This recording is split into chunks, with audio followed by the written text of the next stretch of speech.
সে জানা অজানার কি আছে গোপাল? তোমার এই মধ্যপ্রদেশ ভুঁড়িই তো সব কথা বলছে। দিনের পর দিন তুমি তোমার ওজন বাড়িয়েই চলেছ। কি এত ওজন নিয়ে কথা হচ্ছে মন্ত্রী? কার আর হবে মহারাজ, এখানে তো গোপালই একমাত্র ভোজন রসিক, ওজনদার লোক। তার মানে মন্ত্রী তুমি ওজনের ব্যাপারে খুব ভালোই বোঝো মনে হচ্ছে। তা তো মহারাজ বুঝতেই হবে, আমি হলাম মন্ত্রী। আচ্ছা তাহলে বলো তো মন্ত্রী, 1 কেজি তুলো আর 1 কেজি লোহার মধ্যে কোনটা বেশি ভারী? এ তো খুব সোজা প্রশ্ন। 1 কেজি লোহা সব সময় বেশি ভারী। কি মহারাজ, আমার দেওয়া উত্তরটা ঠিক হয়েছে তো? তোমার মাথা আর আমার মুন্ডু হয়েছে। কি গোপাল, তোমার জানা আছে নাকি উত্তরটা? তা কেন জানবো না মহারাজ, দুটোই সমান ভারী, কারণ আপনি দুটোরই পরিমাণ 1 কেজি বলে দিয়েছেন, তাই দুটোই সমান ভারী হবে। চমৎকার গোপাল, চমৎকার। দেখলেন তো মহারাজ, আপেল খেয়ে শুধু আমার ভুঁড়ির ওজন বাড়েনি, আমার মাথার ওজনও বেড়েছে। এই নাও গোপাল, তোমার উপহার।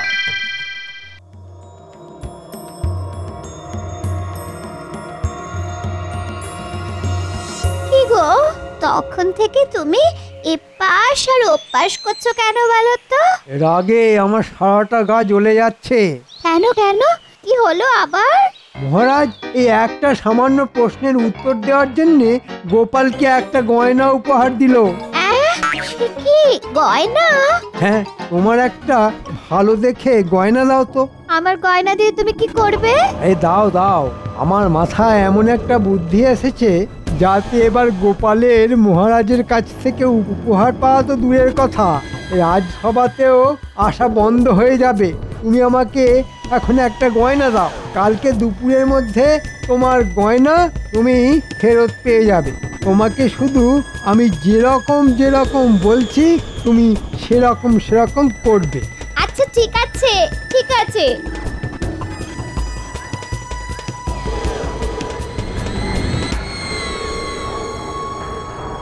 এই যে বটা ঘটা, কিরে? আরে মন্ত্রী মশাই, আজ যে আপনি স্বয়ং চলে এসেছেন। শোন, তোদেরকে একটা কাজ করতে হবে। আচ্ছা কি কাজ? এই নে, এই গয়নাটা রাখ। এটা নিয়ে আজকে মাঝরাতে সবাই ঘুমিয়ে যাওয়ার পরে। কোনো চিন্তা করবেন না মন্ত্রী মশাই, আপনার কথা মতো কাজ ঠিক হয়ে যাবে। কি আজকে তো সবাইকেই দেখছি রাজসভায় এসেছে, কিন্তু আমাদের মন্ত্রী এখনো এলো না কেন? হ্যাঁ মহারাজ, মন্ত্রী মশাইকে আমি একটু আগেই ওনার বাড়ির সামনে দেখলাম। উনি দরজার সামনে দাঁড়িয়ে আছেন আর ওনার স্ত্রী হাউ হাউ করে কাঁদছেন। এত কাঁদছেন যে একটু পরে মনে হচ্ছে আমাদের রাজ্যটা জলে ভেসে যাবে। হ্যাঁ, সে কি বলছো সেনাপতি? হ্যাঁ মহারাজ, সত্যি বলছি। চলো তো সবাই গিয়ে দেখি ব্যাপারটা কি হয়েছে।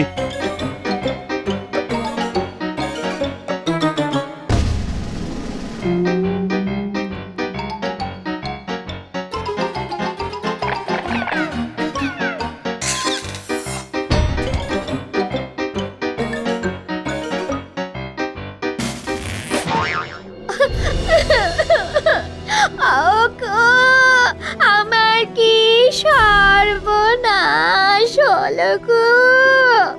আমার 5 ভরি সোনার গয়না। এই সকাল সকাল এরকম মরা কান্না কাঁদছো কেন? শান্ত হও মন্ত্রী বউ। মহারাজ, আমার বাড়ি থেকে আমার 5 ভরি সোনার গয়না চুরি হয়ে গেছে। হ্যাঁ, সে কি 5 ভরির গয়না? হ্যাঁ মহারাজ, আমি বিয়ের সময় পেয়েছিলাম, আমার সব শেষ হয়ে গেল। তোমাদের বাড়ি থেকে কে আবার চুরি করতে যাবে বলো তো মন্ত্রী? মহারাজ, কালকে সন্ধেবেলা আমাদের বাড়িতে গোপাল এসেছিল, তারপর থেকেই আমার গিন্নির গয়নাটা খুঁজে পাচ্ছি না। তার মানে কি বলতে চাইছেন মন্ত্রী মশাই আমি চোর? বলতে চাইছি না গোপাল, আমি বলছি আমি আপনার বাড়িতে আসিনি, তাই বলার কোনো প্রশ্নই ওঠে না। তাহলে চুরিটা করলো কি? এই রাজ্যে তো কত চোর ঘুরঘুর করছে, তাদের মধ্যেই নিশ্চয়ই কেউ করেছে। আমার তো মহারাজ গোপালকেই সন্দেহ হচ্ছে। গোপাল, আমি তোমাকে যথেষ্ট বিশ্বাস করি, তাই আবার জিজ্ঞেস করছি, তুমি সত্যি করে বলো তুমি মন্ত্রীর বাড়ি থেকে চুরি করেছো কিনা? হ্যাঁ গোপাল, বলো বলো। বলো গোপাল বলো। আরে ধুর মশাই, আমি গরিব হতে পারি কিন্তু চোর নই মহারাজ। ওগো ওগো আমার কি হলো গো? মহারাজ, এত জিজ্ঞেস করার কি আছে? সোজা গোপালের বাড়িতে গিয়ে তদন্ত করলেই হিসেব জলের মতো পরিষ্কার হয়ে যাবে। ঠিক আছে, তাহলে আর দেরি না করে সবাই গোপালের বাড়িতেই চলুন।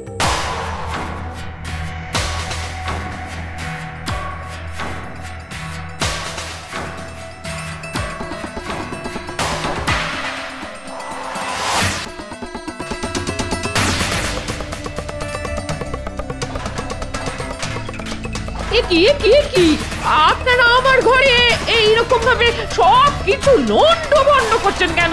মন্ত্রী মশাই, সব কিছুর একটা সীমা আছে কিন্তু। মহারাজ, আপনি কিছু বলুন।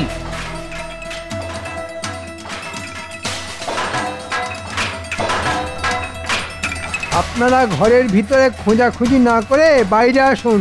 আরে উঠোনে ওই গাছের ধারের মাটিটা কেমন উঁচু উঁচু লাগছে মনে হচ্ছে।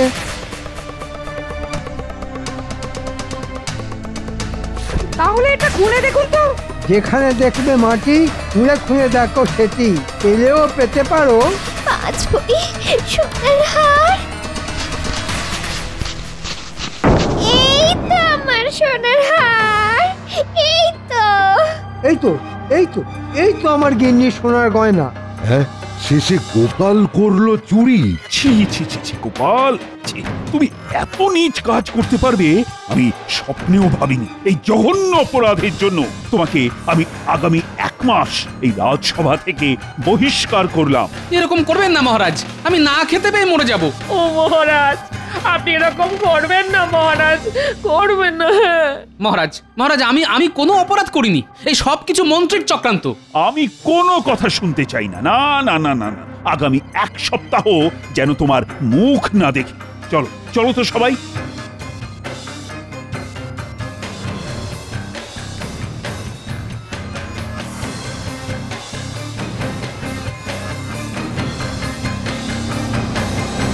বিশ্বাস করো গিন্নি, আমি চুরি করিনি, এই সব কিছু মন্ত্রীর চক্রান্ত। আমি সব বুঝতে পারছি। হ্যাঁ, দুর্জনের কি ছলনা শেষ আছে? এই মোক্ষম জবাব আমি মন্ত্রীকে হাড়ে হাড়ে টের পাবো। না না না, আপনি কিন্তু এই কাজটা একদম ঠিক করেননি মহারাজ, ঠিক করেননি। কি করব বলো তো রানী, আমি তো নিজে চোখে দেখলাম গোপালের বাড়িতে গাছের পাশে পোঁতা ছিল মন্ত্রীর স্ত্রীর ওই গয়না। এই সম্পূর্ণ কৃষ্ণনগরে গোপালের চেয়ে সৎ ব্যক্তি আর দ্বিতীয় কেউ নেই মহারাজ। এই ব্যাপারটা আমার মোটেও বিশ্বাস হচ্ছে না। আমার মনে হচ্ছে এর মধ্যে একটা গভীর ষড়যন্ত্র লুকিয়ে আছে। হতেও পারে, এখন শুধু 1 মাসের অপেক্ষা।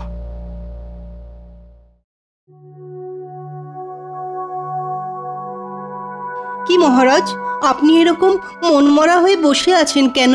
কি আর করব বলো, আজ 1 মাস হয়ে গেল, গোপালও নেই আর রাজসভায় হাসিও নেই। চলে এসেছি, 1 মাস খেয়ে না খেয়ে থেকেছি, কিন্তু আমি বেঁচে আছি। আপনারা সবাই ভালো আছেন তো? এই তোমার কথাই আলোচনা হচ্ছিল গোপাল। দেখুন মহারাজ, আমি আগেও বলেছি, এখনো বলছি, আমি কিন্তু অপরাধ করিনি। অপরাধ করনি মানে? সেদিন যে দিনের বেলা প্রকাশ্য সূর্যের আলোয় আমরা যেটা দেখলাম সেটা কি মিথ্যে? আপনার কথায় সেটা দেখলাম না দেখানো হলো? আমি নিজে তো জানি পুরো ঘটনাটা আমাকে ফাঁসানোর জন্য আপনার পূর্ব পরিকল্পনা। কি বলতে চাইছো কি গোপাল? আচ্ছা আচ্ছা, ঠিক আছে ঠিক আছে, চিৎকার চেঁচামেচি অনেক হয়েছে, এবার আমার একটা কথা বলার আছে। কি কথা মহারাজ? আগামী সপ্তাহে আমাদের রাজবাড়ির মাঠে একটা মেলা হবে। মেলা? কিসের মেলা মহারাজ? মজার মেলা, চারিদিকে খাবারের দোকান, রকমারির দোকান, আর মেলার মাঝ প্রাঙ্গণে একটা বড় বেদি হবে। সেখানে তোমরা সবাই কিছু না কিছু মজার কাজ করে দেখাবে। এবার তোমরা বলো কে কি কি করবে? আমি মজার কবিতা বলবো মহারাজ।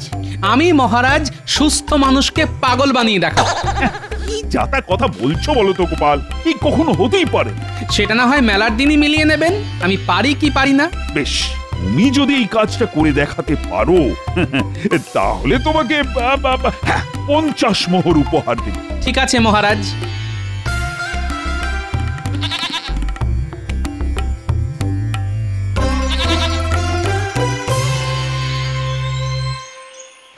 কি তুমি সঙ্গে করে কি নিয়ে এসেছো?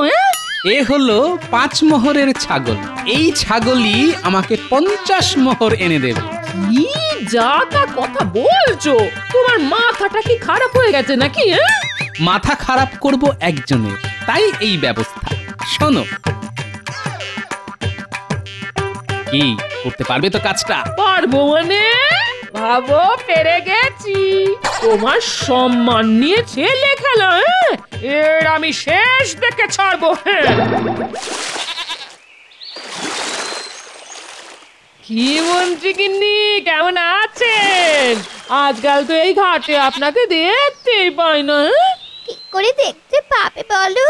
আমি তো এখন খুব একটা বাড়ি থেকে বেরই হই না। বাইরে যা কড়া রোদ, গায়ের রং কালো হয়ে যাবে না? ও তাও তো বটে, যদিও এই ছাগল আসার পর থেকে আমার জীবনে গতি এসেছে। সোনার ডিম, রোজ এই ছাগলের মাথায় হাত বোলালে এই ছাগল একটা করে সোনার ডিম পাড়ে। আমার তো চোখে বিশ্বাসই হচ্ছে না। দেখি দেখি দেখি টিপটা দেখি। না না না না, যা দেখার এই দূর থেকে দেখুন বাবা, দেখুন। আমি এক্ষুনি এই ডিম শহরে এক শাকরার কাছে বিক্রি করতে যাবো। কি অবিশ্বাস্য! এ কোনো সাধারণ ছাগল নয়, এটা আশীর্বাদী ছাগল। যার হাতে একবার আসবে তার ভাগ্য খুলে যাবে। আমি চলি মন্ত্রী বউ, চলি।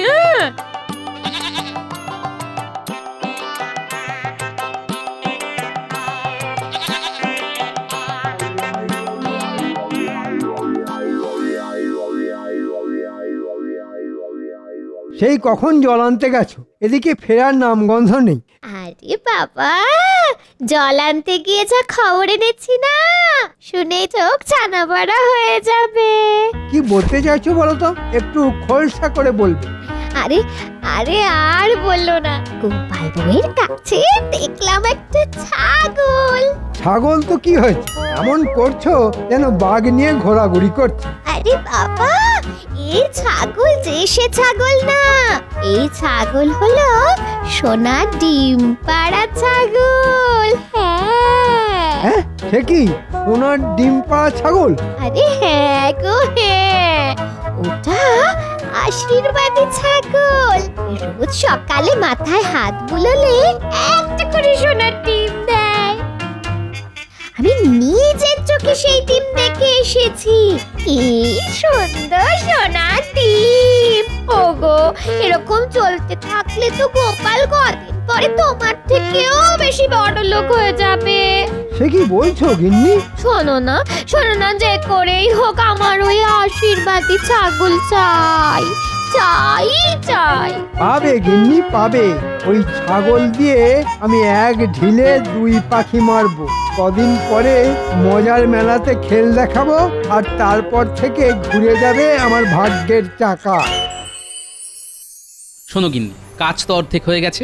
এখন ওই মজার মেলার আগের দিন রাত অবধি আমাদের এই ছাগলটাকে একটু সামলে রাখতে হবে। হ্যাঁ, শুধু মেলার আগের দিন ওকে উঠোনে ছেড়ে রাখবো। হ্যাঁ, তারপর শুরু হবে মজার খেলা, সুস্থ মানুষকে পাগল বানানোর খেলা, আমাকে বিনা দোষে ফাঁসানো। আমি মন্ত্রীকে শুধু হারে না, একেবারে শিরায় বুঝিয়ে দেব। আর আমার নাতি নাতনিদেরও শিখিয়ে রাখতে হবে, যাতে ওরা মন্ত্রীকে পাগল বলে আরো খেপিয়ে দেবে।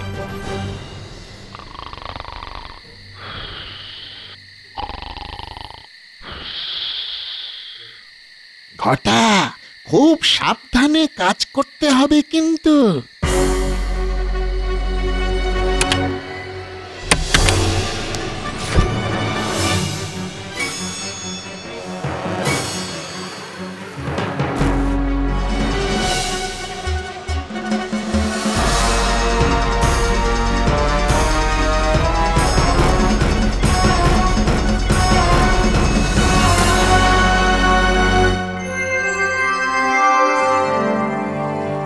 সবাই যখন চলে এসেছে তাহলে সবাই একে একে তাদের মজার প্রতিভা প্রদর্শিত করুক।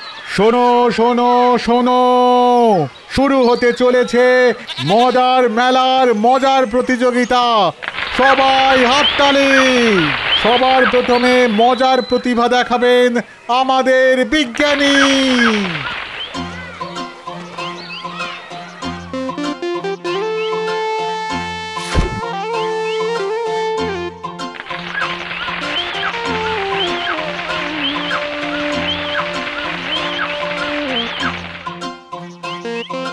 দারুণ, দারুণ দারুণ বিজ্ঞানী, দারুণ বিজ্ঞানী, দারুণ। সাবাস বিজ্ঞানী, সাবাস। কি তোমার মজার আবিষ্কার! বীজ থেকে একেবারে সোজা গাছ। চমৎকার চমৎকার। এরপর মজার কবিতা শোনাতে আসবেন আমাদের সভাকবি। আমি আজ আমাদের রাজসভা নিয়ে একটা মজার কবিতা শোনাবো। অনেক ভাবনা চিন্তার পর আমি এই কবিতা লিখেছি। শোনাও। রাজ্য মোদের কৃষ্ণনগর, কৃষ্ণচন্দ্র রাজা। অনেক বয়স হলেও ওনার মনটা এখনো তাজা। মহারাজ যখন বিপদে পড়েন গোপালই তার ভরসা। গোপাল ছাড়া রাজসভাটাই কেমন যেন ফর্সা। গোপাল যদি নেউল হয় মন্ত্রীমশাই সাপ। মন্ত্রীমশাইয়ের কোনো প্যাঁচেই গোপালের নেই চাপ। আমরা সবাই প্রতিদিন রাজসভাতে আসি। আমরা মোদের রাজ্যটাকে বড্ড ভালোবাসি। গোপাল নেউল আর মন্ত্রী সাপ, বাহ বাহ, দারুণ। সাবাস সভাকবি, তুই তো একেবারে জমিয়ে দিয়েছো। এরপর সভা জমাতে আসছেন আমাদের মন্ত্রী মশাই। কি মন্ত্রী, তুমি কি দেখাবে? আমি মহারাজ আজ এক অদ্ভুত খেলা দেখাবো। এই যে আমার সাথে এই ছাগলটা দেখছেন, এটা একটা মজার ছাগল। মজার ছাগল? কিরকম কিরকম? মহারাজ, মন্ত্রীমশাই কিছু বলার আগে আমি একটা মন্ত্র পড়তে চাই।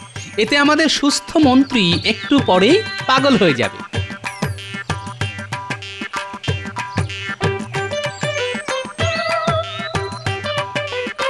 নমস্য গিলি গিলি চিং বিচিং বিচিং ফাক ফকাশ ফকাশ ফু ফু।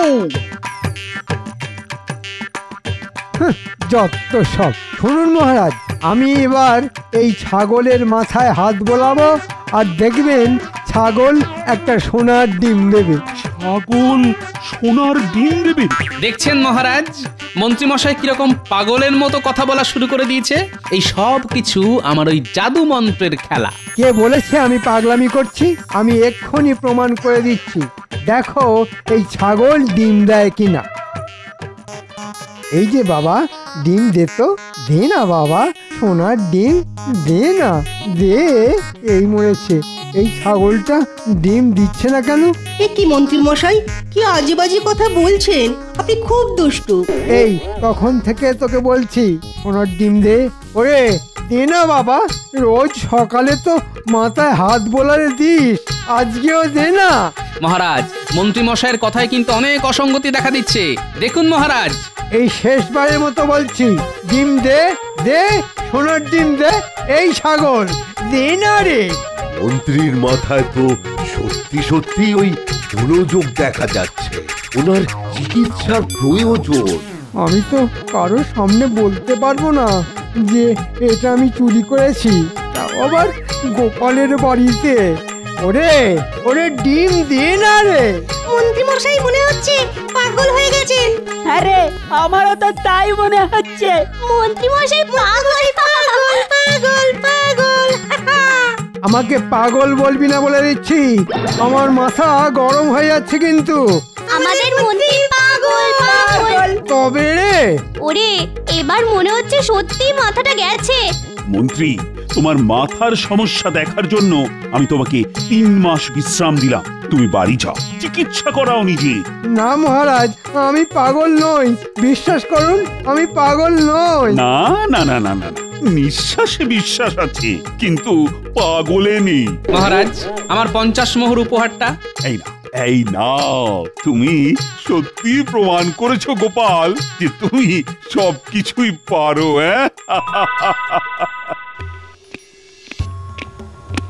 দূর দূর, এখন 3 মাস বাড়ি বসে থাকো।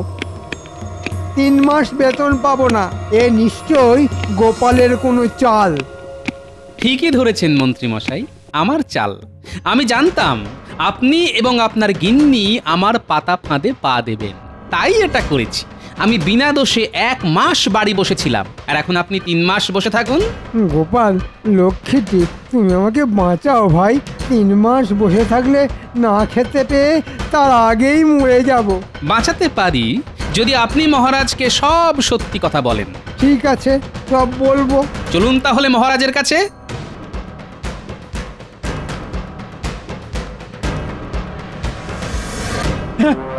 শিখি মন্ত্রী, তুমি গোপালকে এভাবে ফাঁসিয়েছো, আর আমি নিরপরাধ গোপালকে শাস্তি দিয়েছি। হ্যাঁ মহারাজ, আমি 1 মাস দাঁতে দাঁত চিপে বসেছিলাম।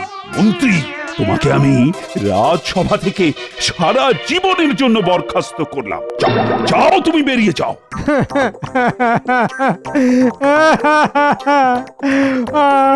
মহারাজ, আমি মরে যাব। এরকম করবেন না মহারাজ, এরকম করবেন না। ওই দেখুন, আবার পাগলামি করছে। একেই বলে ছাগল বানালো পাগল।